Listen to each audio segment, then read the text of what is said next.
വേളി പെണ്ണായി നീ വരുമ്പോൾ നല്ലോലക്കുടയിൽ ഞാൻ കൂട്ടുനിൽക്കാം.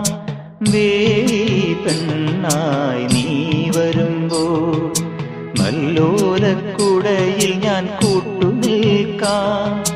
തുളസീദളമായി തിരുമലരടികളിൽ വീണൻ അമ്പലപ്പുഴി ഉണ്ണിക്കണ്ണനോടു നീ എന്തു പരിഭവം മെല്ലയോതി വന്നുവോ.